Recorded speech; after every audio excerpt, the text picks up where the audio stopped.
Okay, so I'm making this video on replacing the starter for my 67 bus.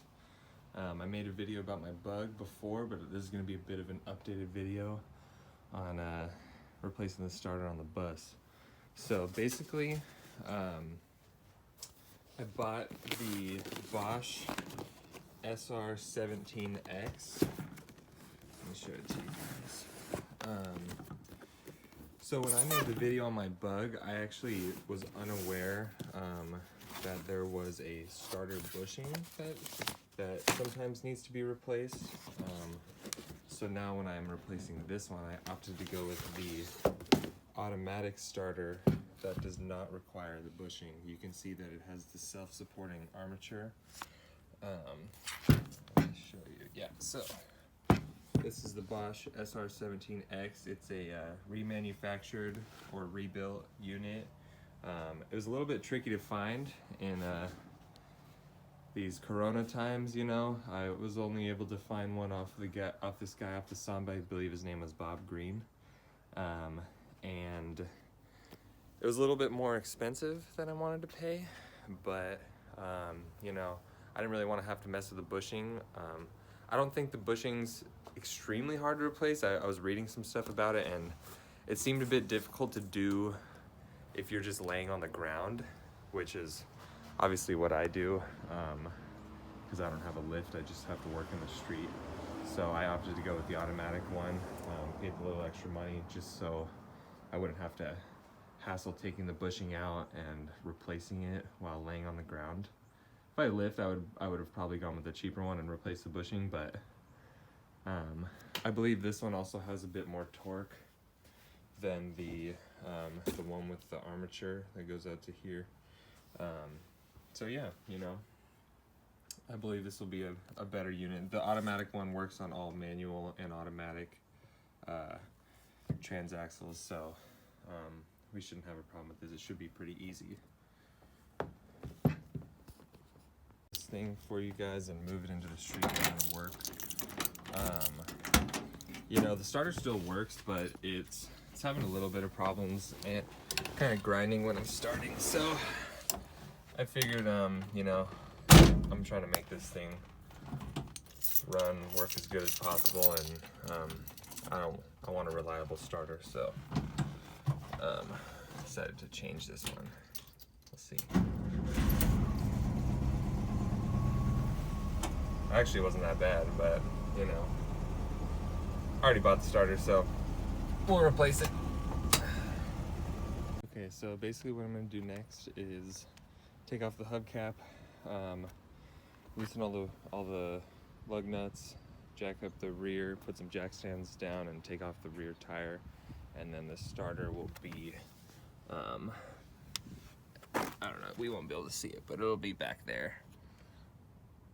And then we'll get it off and replaced. Shouldn't take too long. This is my 69 bug. So I replaced the starter on this about 2-3 years ago. Did not change the bushing, but I've had no problems with it. So this is my daily driver. So obviously the bushing wasn't too worn out. I think what we're gonna have to do is remove the heater tube, and then the starter is, it's kind of hard to see, is right there. New brake line. Yeah. Want to disconnect your battery. Obviously mine's not very tight, my cable's broken, I should replace this too, but you know, one thing at a time. Okay, so definitely do that first. Okay, so it's a little hard to see, but you're gonna want to disconnect the positive side, and then you're gonna want to disconnect the bolt there. I believe there will be another bolt up top, which will be the engine bolt. One of the 4 bolts that holds on the engine, and then it should just pop out. I can't tell if there's a negative wire or if it's just grounded to itself, but we'll find out. Okay, so I just got the bottom bolt off the starter and removed the wire connections. Let me see. Okay, so I removed the wire connections, got the bottom bolt off. Wire connections for me was a 13 millimeter, and then the bottom bolt was a 17 millimeter, just like the engine bolts. It's a bit tricky if you have heater boxes, and like if they were off, it would be a lot easier. And the bus is just a little bit less accessible than the Bug was. The Bug, everything I could just reach from right here, but with the bus, you got to lay under here, and it's a little bit harder. This is the best way I got the 17 off, with the short socket. I was trying the long one at first. I was trying the long extension, the short extension, no extension, but this was the one that worked the best for me if your setup is similar. Now we're gonna go to the back, and I'm gonna take this, I believe, the 17, the ratcheting wrench, and we're gonna take off the back engine bolt, which is, I don't know if you can see it, right there. There we go. So you're gonna take off that bolt. That's the one connected to the starter, and then you're gonna pull the starter out and put the new one in. Okay, super easy to get that bolt off, especially if you have this. Highly recommend the ratcheting 17. I mean, I would get a whole set, but that's the only one I have right now.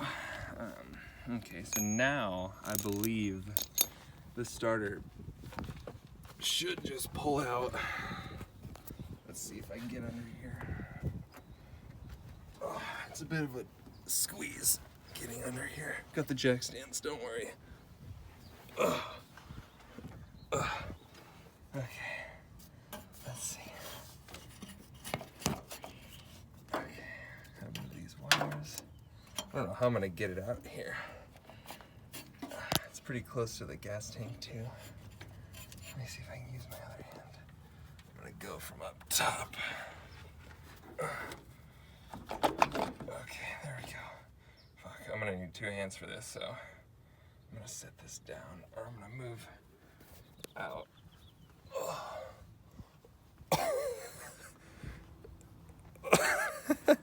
Struggles of working on a Volkswagen, especially in the freaking street, man. If I had a lift, how I'd be alive. Okay, let's see if I can get a better angle at this. Okay, how the hell am I gonna do this? I'm gonna go from back here. Try to grab it. Shit, I don't have a good angle.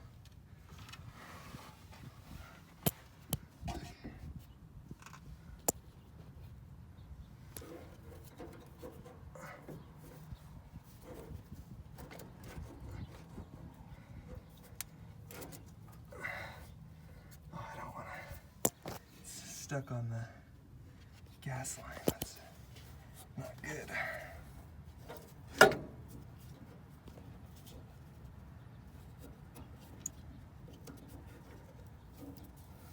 Huh. All right, give me a minute. Okay, so got this one out with a little bit of finesse. Has the D bolt, so you don't have to have another wrench on the other side when you're taking off that engine bolt. But as you can see, you know, let's see, let me show you the difference between the two. Okay, so this one has the, this one has the armature that requires the bushing. This one does not. So this is the starter for an automatic VW, but it works on manuals as well, and does not require the bushing, because this arm, you see how this moves up and down? It needs to be supported by the bushing inside the transmission. And you know, I've read it's pretty difficult to do while laying on the ground. I mean, this was easy enough, but you know, like trying to get in there and remove the bushing as well as replace the bushing would be a pain in the ass to do on the ground. So I don't want to put myself through that kind of torture. So bought this one, SR17X. I believe this will be an SR, oh, I can't read it, it's so dirty. It looks like R15N SR15N, which would be the new one. They also make new SR15Ns with the self-supporting armature, but right now I believe what I heard is that Bosch has not been making any new starters because of Corona. And I was trying really hard to get the SR15N, which is the new version with self-supporting armature, this kind. But the only one I was able to find was the SR17X, which just means, so if there was an SR17N, it would mean new, but this is an X, so it's rebuilt, which I mean, I think is just as good. They kind of just reuse the housing and then do all new components. Was a little bit more expensive because of the core charge. I'm gonna try to send this one in and see if they can refund the core charge, because it was like $100, which is kind of shitty, but other than that, this one I think will be pretty good. More torque and no bushing, so win-win for me. Other than expensive, but no bushing, higher torque, reliable, lifetime guarantee. I'll take it. So I'm gonna pop this one in. I'm gonna move the D-bolt over, make sure I got the connections lined up, pop it in, and then we'll put the connections back on and bolts back on, and should be good to go.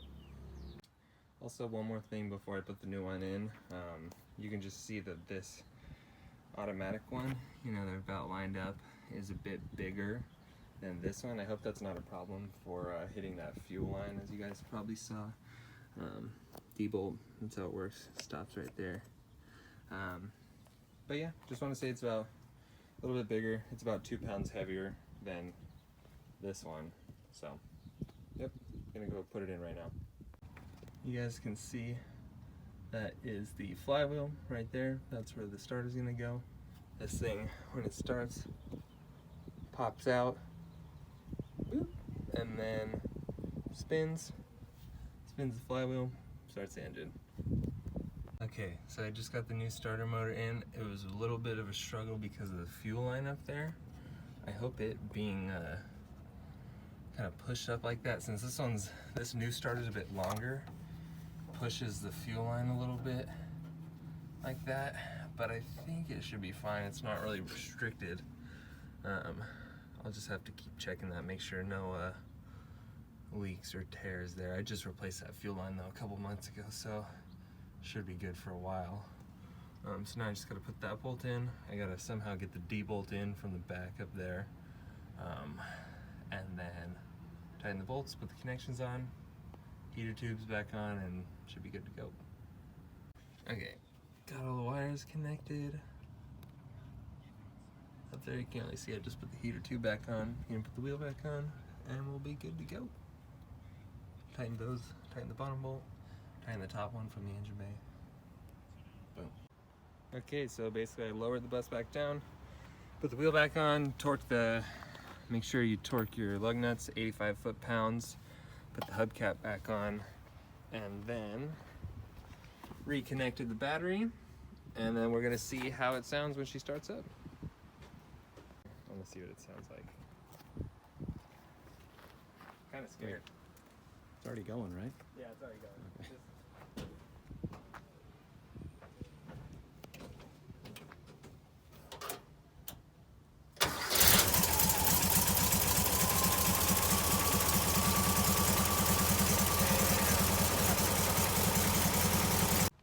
Okay guys, well that was replacing the starter on the 67 VW bus. Overall, wasn't too hard. I mean, my arms got kind of stuck in there, little awkward angles, but overall was pretty easy, just like how the Bug was.